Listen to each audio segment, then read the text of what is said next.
Which brings us to part 6 of the Look at Mao's Domestic Policies, the Great Famine. And now we get to our learning outcomes. So in terms of the Great Famine, what I hope you get out of this is to understand the overall causes of the famine from a number of different perspectives. And we are also going to be looking at Tibet in greater detail. And Tibet is a little different than what happens in the rest of China. So hopefully by the end of this, you'll understand what were the causes of famine in Tibet. And then I would like you to kind of try to bring it all together. A little bit of revision as well in compare and contrast the impact of Stalin and Mao's agricultural industrialization policies, focusing on famine. There were 2 great famines at this point in time. Actually, there were more than 2, but for our purposes, there was one as a result of Stalin and one as a result of Mao's policies. Here we go. So the Great Famine in China was from 1958 to 1962. And the astute among you will recognize those years as being the same years of the Great Leap Forward. So in terms of this Mao's policies, we've looked at the agricultural policies, including collectivization and the role of agricultural policies in the Great Leap Forward. And we've also looked at industrialization and the Great Leap Forward. And we've talked about the Great Famine. And now we're going to look at it in greater detail. The Great Famine, of course, is a result of ding, ding, ding, ding, ding. That's right. You got it. At least I hope you did. And here we go. So first, let's look at a brief overview of the causes of the famine. Now, the first was collectivization. And at this point in time, you should be saying, oh my God, I totally remember this because we just talked about it. So think about what we talked about in terms of the way collectivization was rolled out, as well as the results of collectivization. This is all going to feed into the famine. And second, we have poor economic policies, and also junk science will have a negative impact because the policies and the science that was being followed just didn't work in this context. And finally, and possibly greatest, we have government inaction in the face of the production, in the face of the issues that are coming to light. And the following clip is going to sort of give you an overview of the Great Famine and how it impacted people.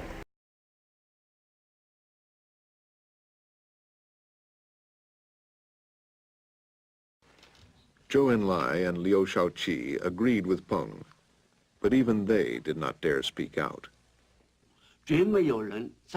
Nobody had the courage to oppose Mao Zedong. He was considered absolutely correct. He stood high and looked far. People thought they were not up to Mao's level. Even if someone wanted to make a comment, he would not dare say anything or reveal his own feelings. As a result, production goals were not cut. Officials continued to demand more grain than the peasants could give. The Great Leap Forward continued through 1960. Millions of peasants were starving. Old peasants said in a fury, "No, grain comes from the blood and sweat of peasants. It doesn't grow on the backs of intellectuals. Who do they think they're fooling?" In wartime, we protected them and saved their lives. Now we provide them with food and clothing. They have full stomachs, and still they come to cheat us. Don't they have a conscience? My aunt's family was a typical big family in the countryside, with several generations living together. There were 36 people altogether. During the 3 years of famine, one died after another. Eventually, only 3 people were left alive. At first, when someone died, they would take the body and bury it. Later, they didn't have the strength to take the bodies out. They could only look at them. They watched the bodies being eaten by rats and their eyeballs dug out.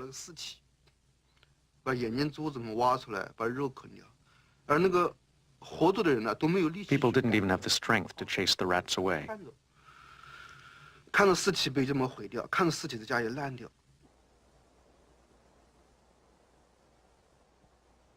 The famine was very severe and widespread, but newspapers did not report it at all. People only knew that their local area was suffering.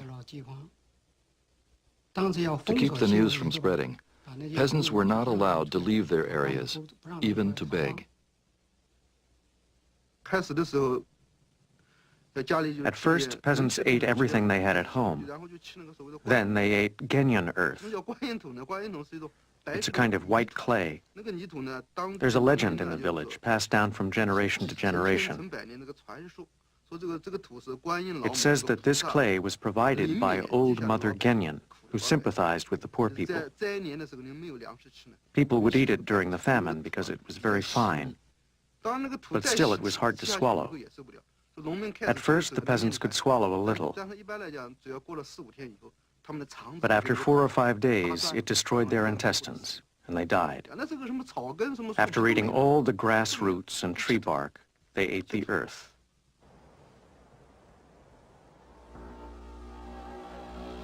The famine lasted 3 years.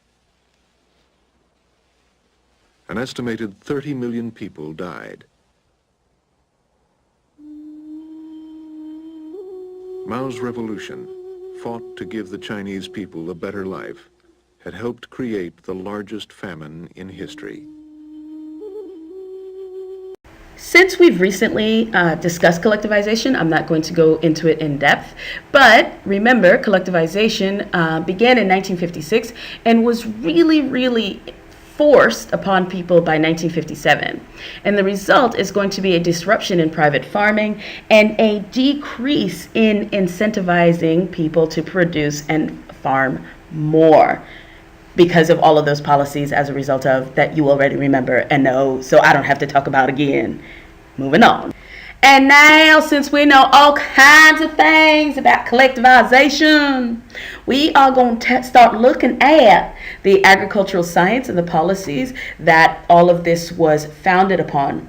Now, this is going to basically be the base for this great leap forward and modernization in agriculture. The first is this idea of Lysenkoism. Lysenko was a favored scientist of Stalin, and he claimed that he had these new techniques that was going to increase yields of grain crops by 16 times. So the idea is that there was going to be this massive movement forward, and basically the ability to meet all of the food needs of the country. Now, this, of course, is magical thinking. The ideas were fraud, and eventually Stalin himself recognized that Lysenko was all kinds of cray-cray. But one of the things that happens is, especially at the beginning, there was such a heavy influence by the Soviet Union in China that people adopted it wholesale. Chinese scientists were trained in his ideas, and they developed it further. And there was no questioning of the basis of Lysenko's ideas. Remember that there had been a massive purging of intellectuals and outsiders by this point. China's only real connection to the international community was the Soviet Union. And a lot of these ideas were adopted wholesale, and there was no one to question them. Or there was no one willing to question them, especially after you have the 100 Flowers campaign and the anti-iritis campaign. And basically, these ideas were considered infallible, and people at this point in time were basically told that everything that the Soviets did was amazing. And people said that they had to change their textbooks and rename things in Lysenko's honor because he was so great. And in 1958, Mao made Lysenkoism the official policy. And the Lysenko's policies include ideas of using new breeds and new types of seeds, planting things really close together, deep plowing, using more fertilizer, using newly developed farm tools, developing different field management, pest control, and increased irrigation. So the thing is that all of these ideas kind of make sense.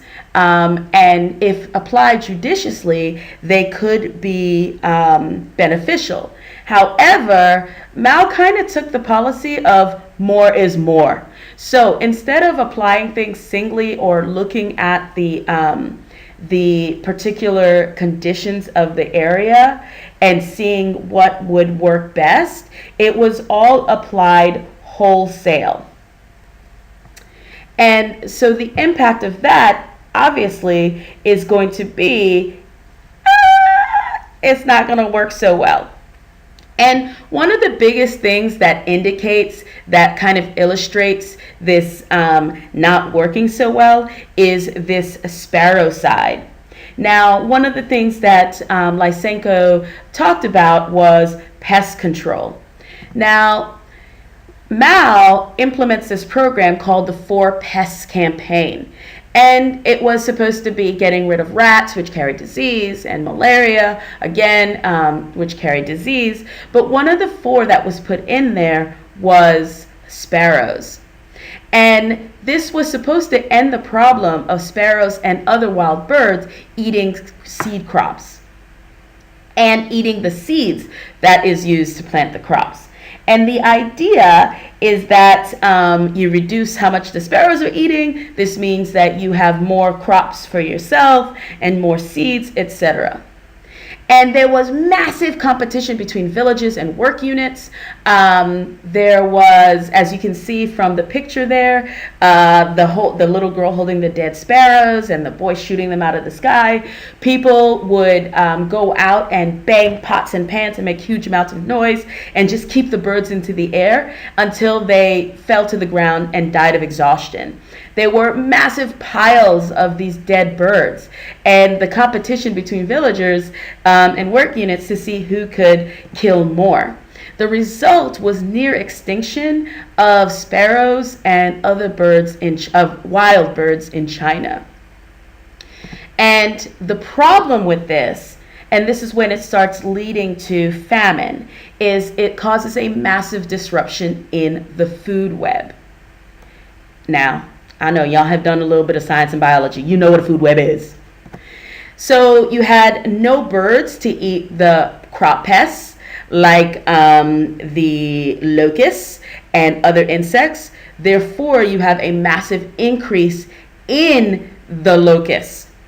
And the other thing that happens is the bigger birds, which used to eat the rats and stuff, which used to eat the smaller birds and rats, well, a really big chunk of their food supply goes. So those bigger birds are also dead.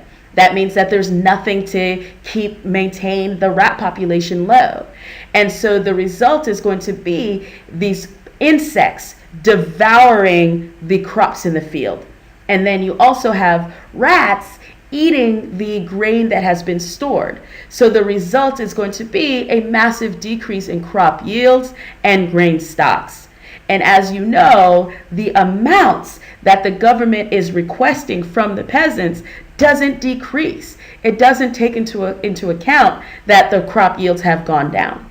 And this, of course, is going to help lead to famine.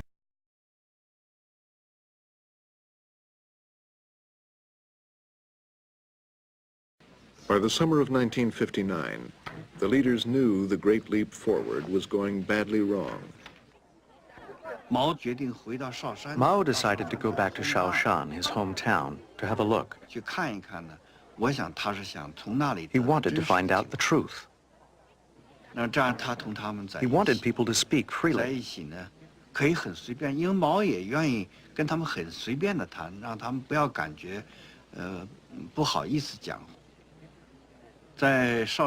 I think that when he was in Shaoshan, he found that there really were problems in the Great Leap Forward. After his trip, Mao decided to moderate production targets. In July 1959, the party met at the mountain resort of Lushan to set new, realistic goals. Minister of Defense Peng Dehuai, the hero of the Korean War, was one of Mao's oldest revolutionary comrades. For my generation of officials, Peng Dehuai was a very down-to-earth peasant and an excellent combat general. He hated fraud and hypocrisy. He said what was on his mind. Back in the early days, if he needed to talk to Mao and saw that Mao was still in bed,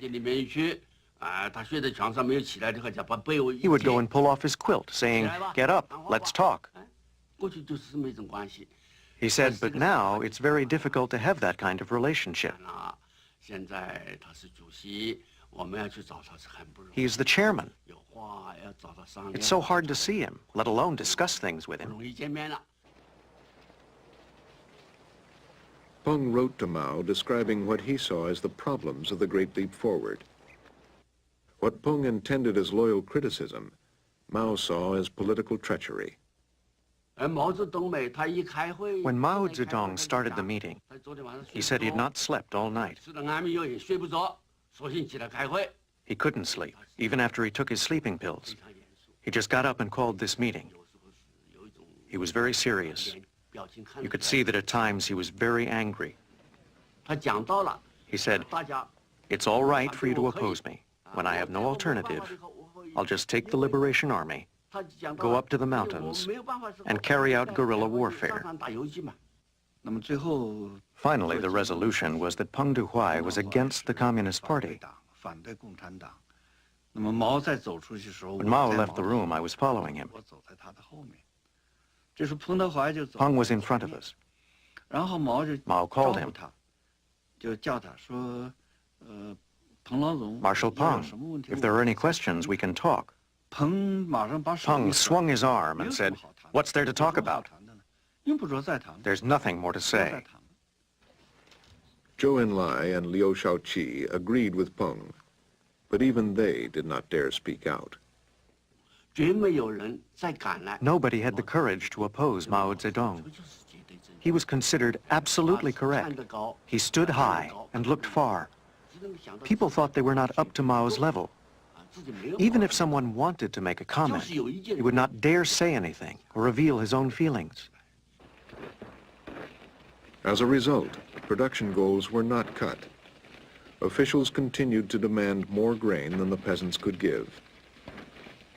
The Great Leap Forward continued through 1960. Millions of peasants were starving. And the third thing that, as we said in the beginning, is government inaction. And as you saw from the previous clip, they met and they did nothing. Now, what happens, of course, is peasants are labeled as being rightist.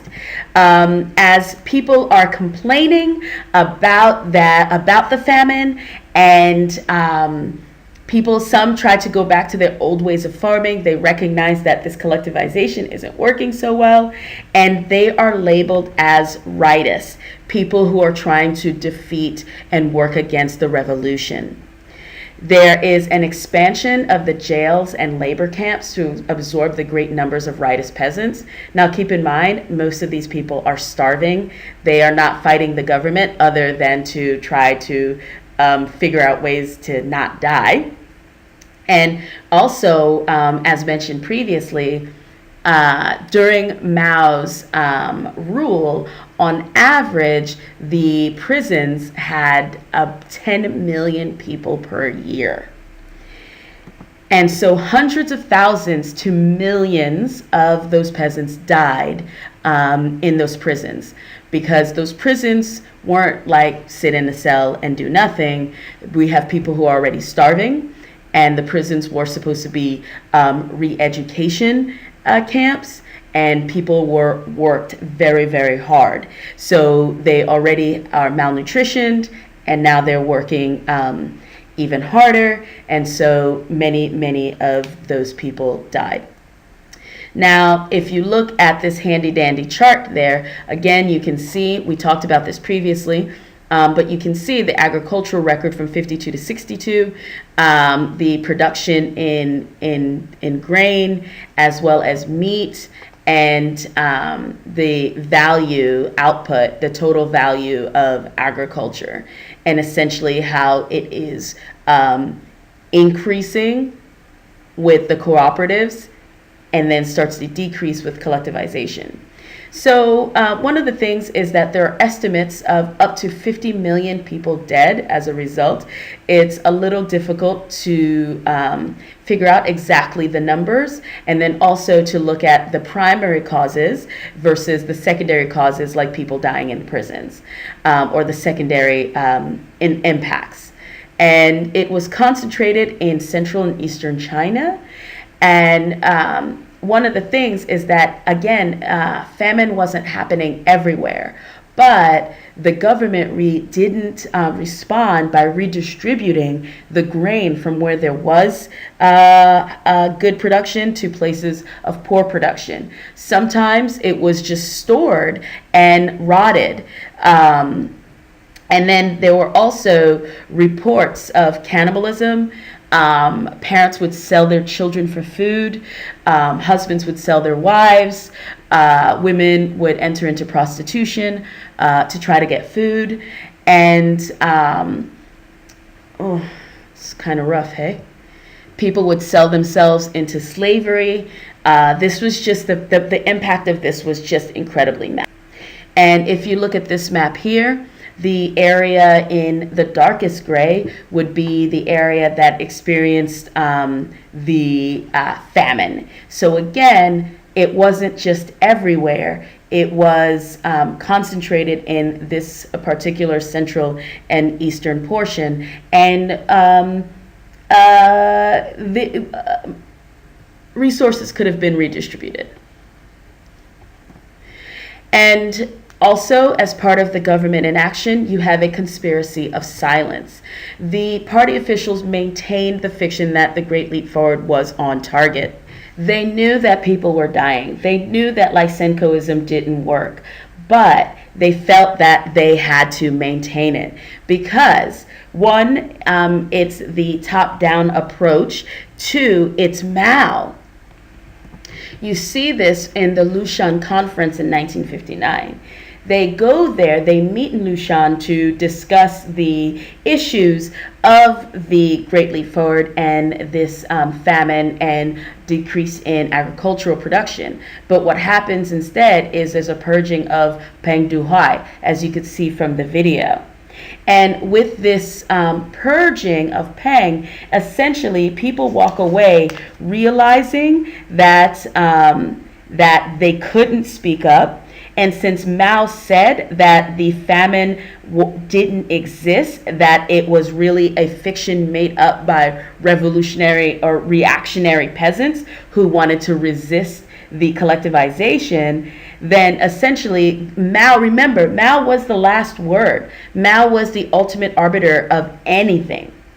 Once Mao said that this famine didn't exist, then it tied the delegates' hands and they couldn't address it. So the government itself was not able to address it, mostly because of Mao.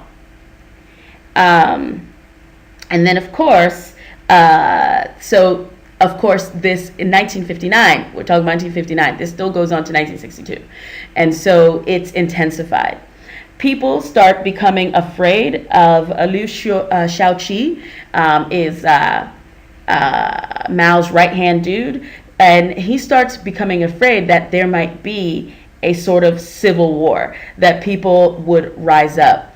And so what he does is he imposes martial law. He distributes the PLA to make sure that people don't erupt in violence and against the government.